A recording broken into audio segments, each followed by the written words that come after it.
enfants, les conducteurs, Togolais fait monter de partout des clameurs à la gloire de notre cher Togo.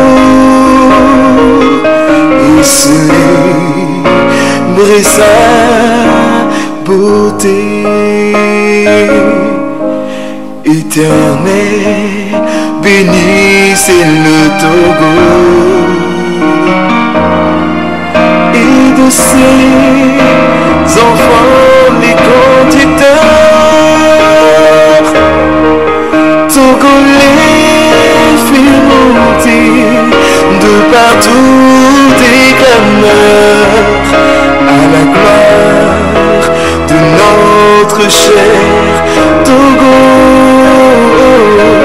et célébrer sa beauté. Forêt, mon site enchanteur,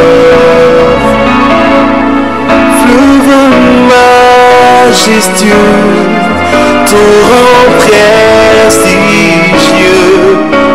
le sang merveilleux, prodigue, répand bonheur, fécondité. Soyez bénis, Togo, soyez heureux.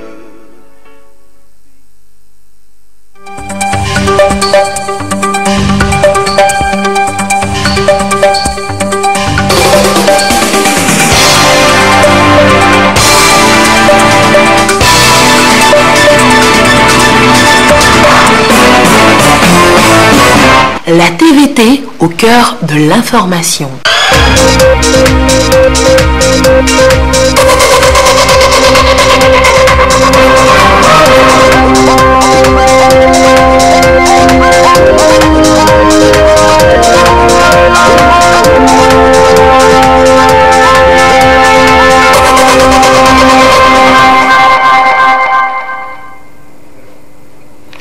Madame, Monsieur, bonsoir. Heureuse de vous savoir nombreux. Rendez-vous du 20h sur la télévision togolaise. Voici les titres de cette édition.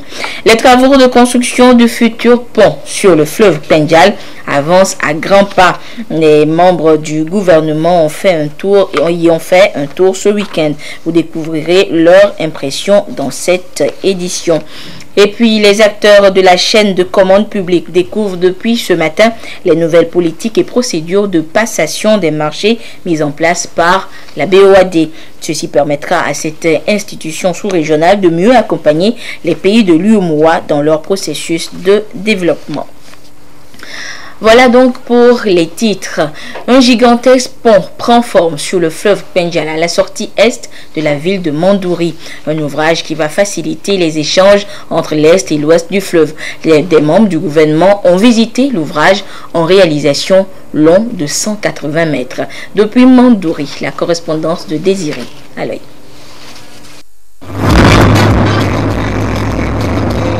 De Dapan à Mandouri, frontière Bénin, 105 km. Une route en plein bitumage. Action de développement et d'intégration économique.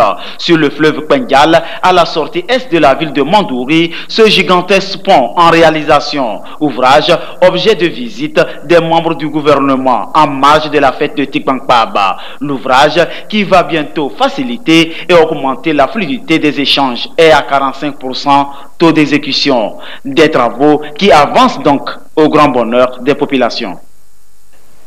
Un pont gigantesque qui va réduire très sensiblement les peines des populations qu'il va desservir désormais. Et ça, c'est à mettre à l'actif du président de la République qui, nuit et jour, œuvre au mieux-être des populations. Je suis venu constater que c'est un grand ouvrage et je crois que cela mérite que toutes les populations soutiennent de manière indéfectible le président de la République dans sa politique de grands travaux au bénéfice des populations. De part et d'autre, ce fleuve sur lequel est construit ce pont, il y a des populations du Bénin et du Togo qui ont été séparées justement par le hasard de la colonisation. Et vous avez dû vous rendre compte de ce que des élus locaux du Bénin sont venus à cette fête. Et moi j'estime que ce pont va être le catalyseur de cette osmose nécessaire entre les peuples du Togo et du Bénin. Tout comme la route en pleine matérialisation, l'ouvrage aussi sur le fleuve Kpendial fait partie de la politique des grands travaux du chef de l'État. Il est long de 180 mètres, 10 mètres de large et 9 mètres de haut. Coût global du projet, 17 milliards 700 millions de francs TTC, sous le contrôle du bureau GTHA. La Banque ouest-africaine de développement BOAD a réuni ce matin à Lomé les acteurs de la chaîne de commande publique du Togo pour leur faire découvrir les nouvelles politiques et procédures de passation des marchés mises en place par l'institution. Il s'agira précisément d'amener ces acteurs à jouer au mieux leur rôle afin de permettre à la banque d'accompagner davantage le processus de développement des 8 États membres de l'UEMOA. Les précisions avec Carmen Madjé Akapo. De ces interventions, la Banque ouest-africaine de développement BOAD s'est dotée de nouvelles politiques et procédures de passation des marchés répondant aux normes et standards internationaux. L'idée est d'améliorer les taux de décaissement des projets financés par la Banque au Togo. Ici, les acteurs de la chaîne de la commande publique du Togo se familiarisent avec ces nouveaux outils. La passation des marchés est un chemin critique en matière de gestion de projet. La banque octroie des prêts à ces États et la plupart de ces prêts sont utilisés sous forme de passation de marché. Nous allons présenter aux participants les directives de la banque en ce qui concerne la passation des marchés. Nous allons également leur présenter les dossiers types que la banque a mis au point pour faciliter le travail des emprunteurs. Nous allons également porter à leur connaissance quelques astuces pour pouvoir accélérer l'examen des requêtes que eux, emprunteurs, ils nous soumettent. Et enfin, nous allons parler de notre politique de lutte contre la fraude et la corruption. Depuis sa création, la BOAD a financé plusieurs programmes et projets dans les secteurs de l'électricité, du développement agricole et rural, de l'environnement et de l'industrie, entre autres. Au 31 décembre 2018, elle a financé 1149 projets pour un montant global de 5311 milliards de francs CFA dans les 8 États membres de l'UEMOA. Au Togo, les financements de la banque se chiffrent à 682 milliards de francs CFA sur la même période. Cette rencontre des acteurs de la chaîne de la commande publique du Togo fait suite à celle organisée au Bénin, au Burkina Faso, au Sénégal, au Mali et au Niger. Ouverture ce matin à Lomé de la rencontre des experts sur la mise en œuvre du traité sur le commerce des armes au Togo. Une rencontre pour permettre aux différents acteurs impliqués d'avoir une maîtrise des axes de la lutte contre la prolifération des armes légères dans notre pays. Elle permettra également aux acteurs nationaux de maîtriser l'élaboration du rapport de la mise en œuvre du dit traité. Les précisions avec Kwasiglé et Yves Hebevivi. Ayant signé le 4 juin 2013 le traité sur le commerce des armes légères, traité qu'il a ratifié le 8 octobre 2015, le Togo se prépare à présenter son premier rapport sur la mise en œuvre du dit traité qui vise le contrôle des transferts des dites armes. Afin de mieux maîtriser l'élaboration des différents rapports prescrits par le dit traité, la Commission nationale de lutte contre la prolifération, la circulation et le trafic illicite des armes légères et de petit calibre a initié cette rencontre avec l'appui des experts de l'Union européenne qui, selon l'ambassadeur de France Marc Vizy, a félicité l'engagement du Togo d'aller de l'avant pour la mise en œuvre des contrôles sur la circulation des armes. La rencontre ouverte ce 4 février 2019 vient renforcer les capacités diversité des acteurs togolais. Le Togo a bénéficié de l'assistance et de l'aide, de l'accompagnement de l'Union européenne depuis déjà 2015, mais également d'autres institutions et d'autres fonds internationaux tels que le fonds dédié au traité sur le commerce des armes. L'Union européenne décide de complémenter ce soutien national par la mise à disposition d'expertise et d'expériences européennes pour accompagner, pour dialoguer avec les expertises nationales et que le Togo puisse trouver sa propre voie pour mettre en œuvre les obligations et les principes contenus dans le traité sur le commerce des armes. Plusieurs initiatives internes ont été prises dans le cadre de cette ratification pour une meilleure connaissance du traité et ses implications, entre autres, la sensibilisation des parlementaires et l'élaboration d'un avant-projet de loi relatif au régime des armes. Et à Kara, les actions de développement qui étaient prévues pour être réalisées dans la stratégie de croissance accélérée et de promotion de l'emploi SCAP pour l'année 2017 ont été au cœur d'une rencontre. Les membres du comité régional de suivi et évaluation participative se sont retrouvés pour analyser puis valider les pré-rapports produits par les chefs de file des différents groupes thématiques mis en place. Depuis Kara, la correspondance de Nestor Monzo. Les actions de développement qui doivent être entreprises au Togo durant la période 2018-2022 sont consignées dans le PND. Le plan national de développement succède à la SCAP. La stratégie de croissance accélérée et de promotion de l'emploi avait aussi été conçue pour 5 ans, de 2013 à 2017, et chaque année doit faire l'objet d'un rapport pour mesurer le taux d'atteinte des objectifs fixés. Ce rapport est élaboré par chaque région en se basant sur les pré-rapports des présidents des différents groupes thématiques chargés de faire le suivi et l'évaluation. Le rapport qui est ici en élaboration pour le compte de la région de la Kara porte sur l'année 2017. Quand nous prenons le secteur des infrastructures de soutien à la croissance, nous avons constaté la mise en œuvre d'un certain nombre de projets, la construction d'un certain nombre de ponts, le pont sur la rivière Kachamba, le pont à Pessidère. Il y a une amélioration du niveau des infrastructures de soutien à la croissance, surtout au niveau des différentes routes. Quand on prend le secteur de l'énergie, le taux de couverture en électricité a augmenté de 2 points dans la région entre 2016 et 2017. Alors, au niveau des secteurs sociaux, le nombre de médecins a augmenté en 2017 dans la région, passant de 5 à 55 médecins dans la région. Et le taux également de couverture sanitaire a globalement augmenté dans la région, sauf dans la préfecture de l'Akéran, où, compte tenu de la dispersion de l'habitat, ce taux est encore faible, en deçà de 30%. Alors, autre indicateur clé, c'est au niveau de l'éducation. Au niveau de l'éducation, on a constaté l'augmentation des effectifs des enseignants, la construction de salles de classe et la réhabilitation également des salles de classe. Avec le rapport qui sera élaboré et validé, la région va disposer d'une référence qui va permettre de tirer des leçons et de formuler des recommandations qui devront servir pour améliorer la mise en œuvre du PND. À cette rencontre a été aussi lancée la collecte des données pour le suivi et évaluation de la première année d'exécution du PND. Ces différents processus sont soutenus par la GIZ et l'Union européenne.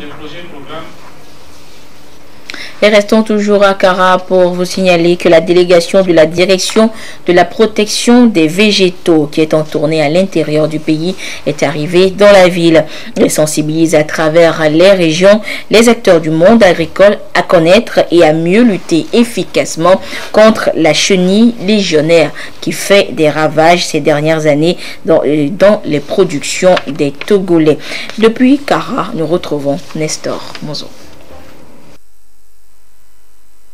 La chenille légionnaire a fait son apparition au Togo en avril 2016. Elle s'est répandue rapidement sur toute l'étendue du territoire national au cours de la campagne agricole, causant d'importants dégâts aux cultures, surtout le maïs. Dès lors, des mesures ont été prises pour venir à bout de ce ravageur. L'une des actions à mener contre cette chenille, qui est méconnue de la majorité des producteurs, est la sensibilisation et la formation de ces acteurs. C'est ce qui se fait à cette rencontre à Kara. Aux producteurs ont été associés les agents des services techniques du ministère de l'Agriculture. Elle a apparu comme ça et avec les dégâts immédiats. Et on a rendu compte à la hiérarchie et personnellement, le chef de l'État a donné des instructions au gouvernement qui nous a appuyés l'année passée avec une somme qui nous a permis d'acheter les insecticides binaires, les appareils de traitement et les épis. Cette année aussi, vraiment, ils nous ont appuyés pour nous permettre d'acquérir encore le même matériel et continuer avec la formation et la sensibilisation sur la lutte contre cette chenille légionnaire. Le rôle des acteurs que nous sommes en train de former, et c'est nos relais sur le terrain. Et parmi eux, il y a ceux-là que nous appelons les brigades villageoises. Et ils sont proches de la population. Ce que nous voulons leur dire exactement, il faut qu'ils sachent mettre la différence entre cette chenille légionnaire et les autres chenilles. Il faut qu'ils sachent à quel moment la chenille légionnaire va apparaître. Comment la combattre. La formation est faite simultanément dans toutes les régions du pays. En dehors du maïs, la chenille légionnaire s'attaque au riz, au sorgho, au coton, à la canne à sucre et aux légumes. Selon le directeur de la protection des végétaux, les insecticides, les appareils de traitement et les équipements individuels de protection sont disponibles dans toutes les directions régionales et préfectorales du ministère de l'Agriculture. Il y a 7 ans qu'a été mise sur pied l'INAM, Institut National d'Assurance Maladie. Au début, le projet semblait utopique pour les sceptiques. Mais aujourd'hui, l'INAM existe bel et bien et crée des émules auprès des assurés, dont les retraités qui ont trouvé un partenaire sûr. Quel regard ont les personnes du 3e âge de l'INAM? C'est le grand format de cette édition. Il est signé Adolphe Paca.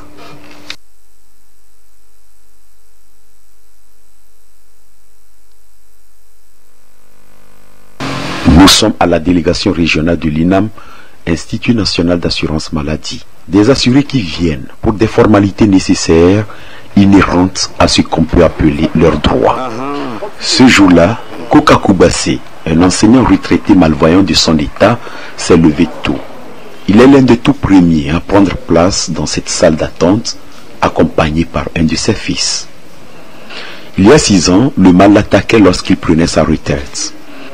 INAM faisant ses premiers pas, à l'époque avec le régime obligatoire d'assurance maladie au Togo, Koka y trouva un partenaire providentiel. L'INAM m'a aidé avec les documents, je peux les produits. Koka n'est pas le seul à vivre le cas. Acha et Toro, qui descendent fièrement les marches de la délégation, en savent mieux parmi tant d'autres. Nous, en tant que retraités, pour maintenant aller à l'hôpital, il faut des frais colossaux. Heureusement que l'INAM nous aide à payer une partie là. Et nous en sommes très satisfaits. Moi, par exemple, avec mes lunettes là, c'est que juste 90 000. Donc, l'INAM a payé 40 000 et j'ai payé que 50 000. Donc, je remercie Dieu. Avec la pension, est-ce que je devais payer les 90 000 pour avoir mes lunettes? Ma vue, où j'avais des problèmes pour acheter des verres médicaux. Maintenant, ça m'a soulagé, j'en ai acheté, mais ça a l'air d'aller. À des centaines de kilomètres de là, Korbongo, dans la région des Savanes, nous avons rendez-vous avec un ancien fonctionnaire, Nassam Kornubik, lui aussi assuré à l'INAM. Notre arrivée coïncide avec sa visite médicale au centre médico-social de la place. Toujours en embonpoint malgré son âge avancé. Avec les avantages que lui procure l'INAM, il a la facilité de faire régulièrement son bilan de santé. Aujourd'hui encore, les indicateurs sont au beau fixe. Tout fier de ces résultats, Kornubik nous reçoit dans sa concession où il nous relate son histoire personnelle avec l'INAM. J'ai 29 ans de retraite.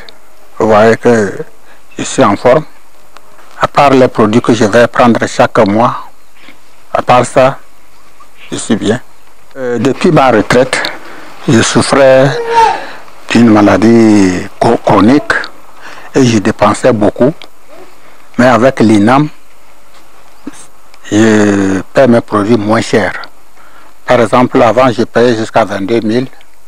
Mais avec l'INAM, maintenant, chaque mois, je paie que 7 000.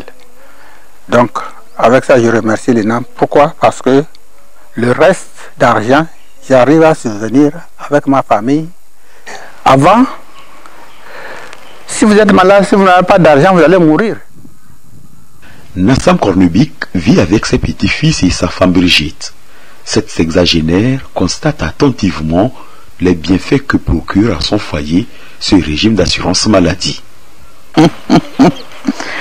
Inam, vraiment, Inam nous a aidés. Pourquoi je dis ça? Depuis qu'on s'est mariés, toujours moi, j'avais des problèmes de maladie. Il souffrait comme ça. Là où je suis, j'ai passé l'opération 3 fois. Donc en ce temps-là, ce n'était pas facile. Il y a la tension, parfois le vertige, parfois les maux de tête. Les maux de tête là, côté, ça ne va pas. Et toujours, il souffrait comme ça. Chaque fois, c'était ça. Quand on va à l'hôpital, on prescrit les produits. Parfois, c'est difficile. Mais il se débrouille quand même. Si c'est dans 2 mois qu'il va acheter même, il achète un peu. Après, il termine ça. Et toujours, c'est comme ça. Jusqu'à ce qu'on est maintenant à l'INAM. Et j'ai vu vraiment que ça les apaisait un peu. Trop même, beaucoup même, ça me paie un peu. Parce que tout ce qu'il dépensait, si en ce temps INAM était là, je pense qu'on devrait faire plus que ceci. Avec INAM, quand il s'en va maintenant, il ne dépense pas beaucoup. Le peu qui reste, il ramène. C'est avec ça qu'on se débrouille. Et on voit que ça va. Vraiment. INAM nous a aidés. Vraiment. L'INAM nous a beaucoup sauvés. Et je félicite tout le service de l'INAM. Je félicite le gouvernement.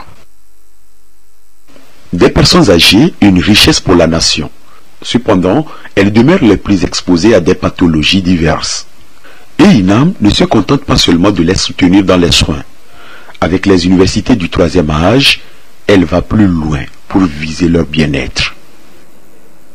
Les personnes du 3e âge se retrouvent très rapidement pour des raisons diverses à traiter des pathologies chroniques. Et la première étape, en plus de la consommation des médicaments et des soins, c'est la sensibilisation. Nous avons créé cet événement pour pouvoir, de façon périodique, les rassembler autour de sujets qui concernent leur catégorie, qui concernent la vieillesse, qui concernent les maladies de la vieillesse, mais aussi l'épanouissement, parce que l'épanouissement est un facteur important dans la santé et pour la santé.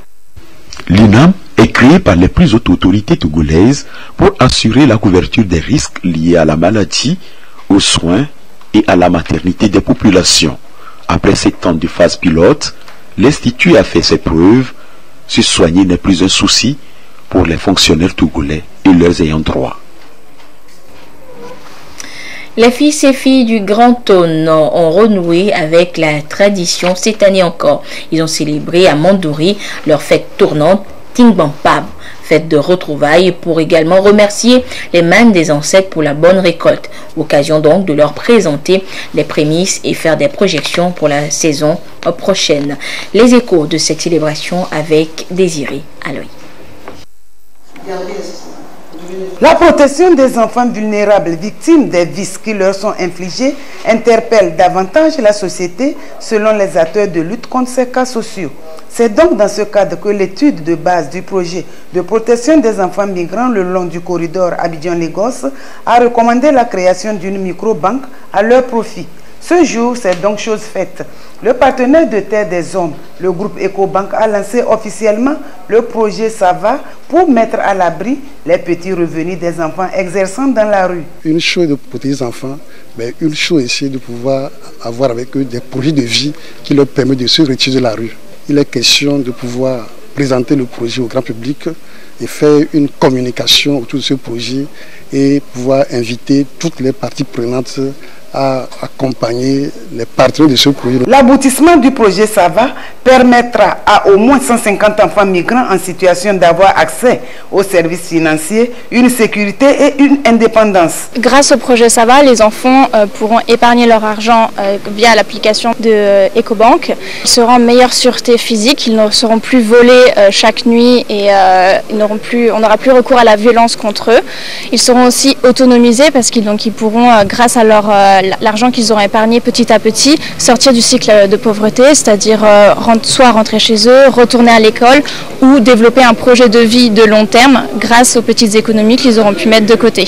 C'est une approche de solution innovante visant à obtenir un impact auprès des bénéficiaires tout en améliorant leurs conditions de vie. Une démarche saluée par le secrétaire général de l'Action sociale. Au nom du gouvernement, le secrétaire général soutient le groupe EcoBank pour cette mission noble.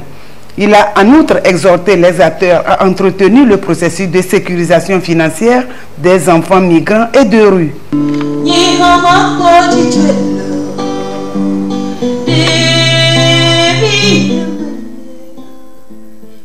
Vous venez donc de suivre la cérémonie de lancement officiel du projet SAVA, projet de protection et d'autonomisation des enfants migrants de rue. Un projet initié par l'ONG Terre des Hommes et financé par le groupe EcoBank. Je vous le disais donc que les fils et filles du Grand Aune ont renoué avec la tradition cette année encore. Ils ont célébré à Mandouri leur fête tournante Tingbampab, une occasion de retrouvailles pour remercier les mannes des ancêtres pour la bonne récolte. Les échos de Tingbampab édition 2019 avec Désiré à l'œil.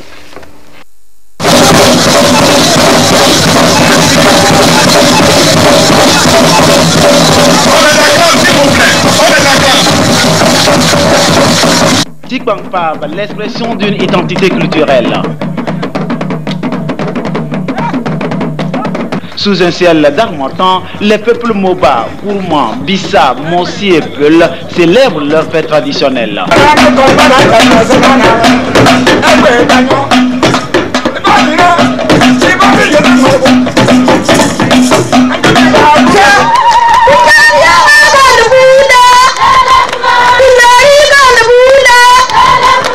Valeurs identitaires, une satisfaction de besoins, une fête tournante dans les 5 préfectures, Tandjouar, Tone, Séquencé, Pendial, Ouest et Pendial, qui a le privilège d'inviter la clôture 2018 en différé cette année pour cause de la campagne législative passée. Fête commune des retrouvailles pour aussi présenter les prémices des récoltes aux divinités, faire le bilan et prendre des résolutions pour la prochaine saison.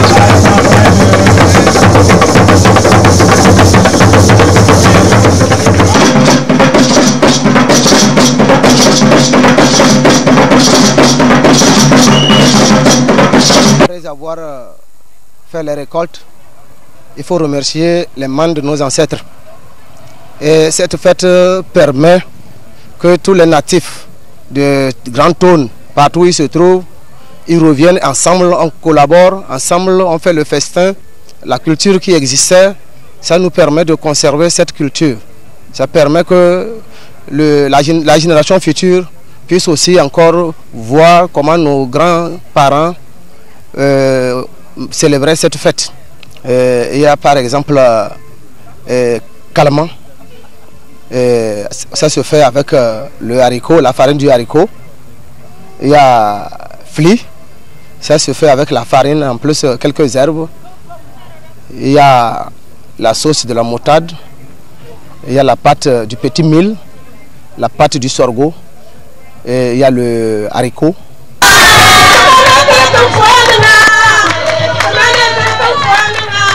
C'est une occasion pour les filles et fils du Grand Aune de renforcer leurs liens de parenté ethnique. Un canal comme un tremplin pour viser haut et relancer la région des Savanes sur l'orbite d'un avenir serein. Au nom du président de la République, le ministre de la Culture, du Tourisme et de l'Asie, Kosivi Ebetognon, a convié les populations de Grand Aune à œuvrer pour lever les défis de développement. Je voudrais acquitter du devoir de transmettre à chacun d'entre vous les chaleureuses et fraternelles salutations du chef de l'État, son Excellence, M. Faure Essence Mouna Niasimbe, au fond Tibampa, c'est la fête des moissons. Et comme telle, elle vous donne l'occasion de remercier une fois encore les divinités et les membres des ancêtres pour leur protection et leurs actions bienfaisantes qui ont concouru à de bonnes récoltes.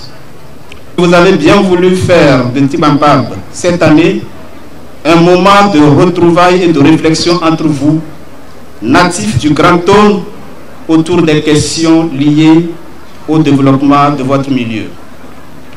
Je voudrais émettre le vœu que vos réflexions aboutissent à des résolutions propres à susciter chez les couches les plus vulnérables de nos populations l'espoir d'un lendemain meilleur. Mesdames et messieurs distingués invités, ce n'est peut-être pas le lieu, mais je ne puis résister à la tentation de le rappeler pour mettre en relief la grandeur et l'importance de l'union et de la cohésion sociale. Nul n'ignore que le travail à la réalisation de la claire vision du président de la République d'un Togo prospère à l'horizon 2030, qui se poursuivait si harmonieusement, a malheureusement fini par être perturbé à partir du dernier trimestre de l'année 2017, le tableau des bonnes œuvres ayant été maculé par des vagues de violence, rappelant par leur gravité et leur persistance le gouffre abyssal dans lequel les troubles des années 90 avaient précipité le pays. Une fois encore, le génie des Togolais, qui savent tirer de l'essentiel ce qui peut les unir ou les rapprocher, même dans des périodes de grande diversité, a fait son œuvre. Il a permis la victoire sur tous ces obstacles. Vaillante et laborieuse population du Grand Tône, veuillez recevoir les remerciements et les félicitations du président de la République pour la caution sans équivoque et le soutien sans faille.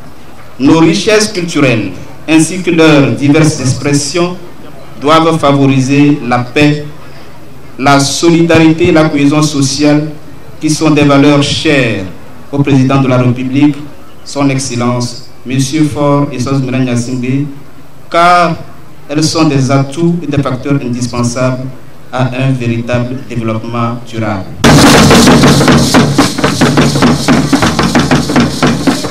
La région des savanes reçoit déjà les coups durs liés au changement climatique. Une pression étiquempable n'aura de sens si et seulement si chacun développait un sens de courage, une lutte contre ces aléas, tournant la terre tout en respectant les itinéraires culturels et obtenir ce qu'il faut offrir aux divinités à chaque retrouvaille comme celle-ci. Patrimoine culturel à valoriser et pérenniser pour les générations à venir, Tikpankpab reste un rendez-vous pour présenter l'autre facette de la clôture du Grand Tône et dévoiler le sens d'un vivre ensemble. Prochain rendez-vous, décembre 2019 à Saint-Cancé.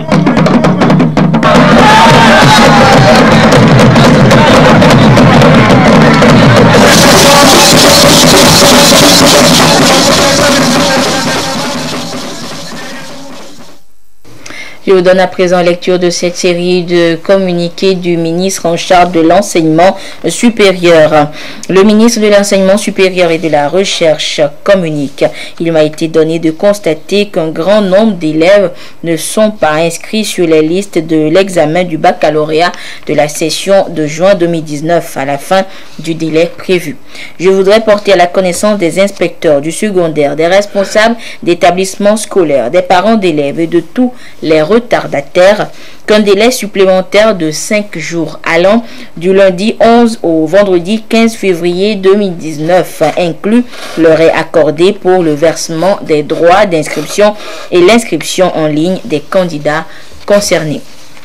Et dans un autre communiqué, le ministre en charge de l'enseignement supérieur porte à la connaissance du public que le gouvernement de la République populaire de Chine met à la disposition du gouvernement togolais des bourses d'études de master et de doctorat dans les universités chinoises pour le compte de l'année académique 2019-2020. Les domaines privilégiés sont l'informatique, la santé, les sciences et techniques, l'agriculture, la gestion et économie. Les conditions d'éligibilité et les pièces devant composer le dossier de candidature sont à consulter dans le quotidien Togo Presse. Les dossiers de candidature sont déposés à la direction des bourses et stages du 4 au 8 février 2019, délai de rigueur. Il est à noter que seuls les candidats sélectionnés seront contactés. L'un des doyens des artistes togolais, Agboti Yao Maunam, a célébré avec ses fans les 40 ans de sa carrière musicale.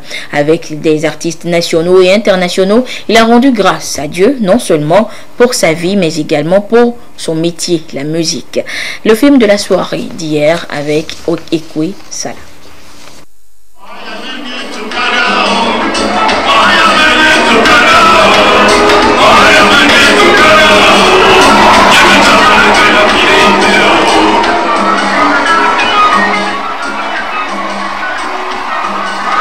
Années de vie au service de la musique togolaise, Agboti Yao Maunam les célèbre ici avec ses fans. Accompagné par le groupe musical Sasamaso, l'artiste a revisité quelques chansons phares de sa discographie.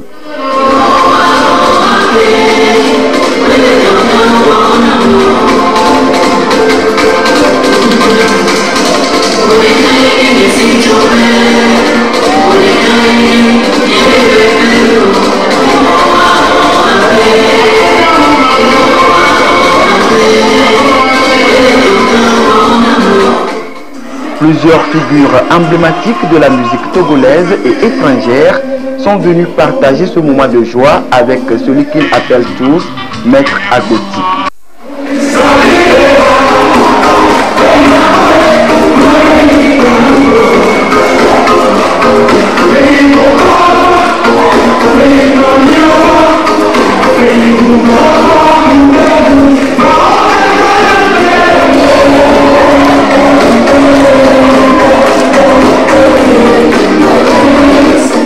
Avant, on regardait Agboti de très loin, de très loin. Aujourd'hui, on a la chance de faire partie des invités d'Agboti. Je pense que ce n'est pas des choses à minimiser, quoi. Pour moi, je me dis, c'est une grande joie pour moi que Agboti m'a fait signe d'être à ses côtés aujourd'hui, pour ses 40 ans.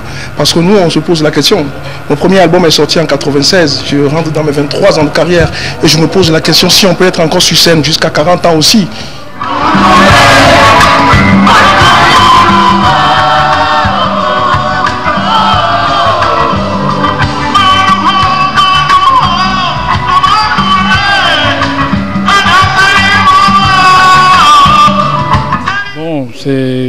Avec beaucoup d'émotion, je viens partager cette scène avec Agboti parce que j'ai moi-même fêté mes 46 ans le 21 décembre passé et c'est dans la mouvance de cela que quand il m'a invité, je n'ai pas hésité et je vais dire que c'est avec beaucoup de plaisir que j'ai fait ce concert. Avec beaucoup de plaisir, les gens m'ont retrouvé et je crois que c'est du bonheur pour tout le monde. Même l'âge n'a pas empêché la mère de l'artiste à faire le déplacement du Palais des Congrès. Elle a remercié le public pour la confiance placée en son fils. Moment plein d'émotions et de souvenirs, les spectateurs n'ont rien raté de la soirée. Tout s'est très bien passé, il n'y a rien à dire. Et on a plus aimé aussi la participation de Baïs Pito qui est venu supporter, soutenir aussi son frère togolais. L'ambiance a été parfaite, il y a eu aussi des émotions. J'ai vraiment aimé la soirée, c'était vraiment émouvant. J'avais même les larmes aux yeux, puisque je ne connaissais pas votre artiste Agboti Yao. Bon, j'ai vu sur l'affiche Baïs Pinto, dont je voulais venir soutenir, comme on peut dire mon papa de la Côte d'Ivoire, puisqu'il vient de la Côte d'Ivoire. Mais quand j'ai vu l'artiste Agboti Yao chanter, c'était vraiment émouvant. Toutes les actions qu'il fait avec les orphelinats et tout ça, ça m'a vraiment touchée. J'ai eu même les larmes aux yeux. Donc c'était vraiment une soirée. En tout cas, ça a réussi. Il n'y a rien à dire.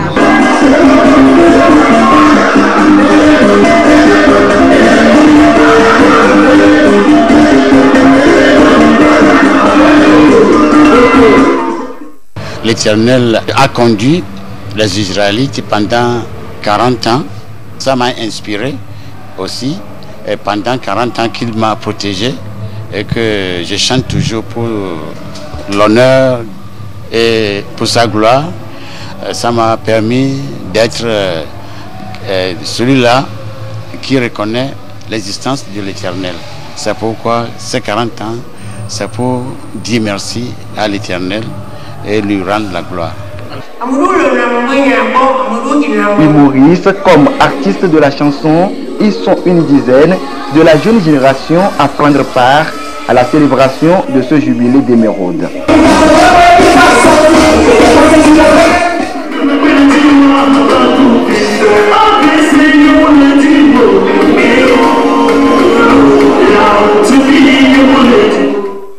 Afrinews a profité de cette soirée pour décerner une distinction honorifique à Agboti Yao en guise de sa contribution à la sauvegarde du patrimoine culturel togolais.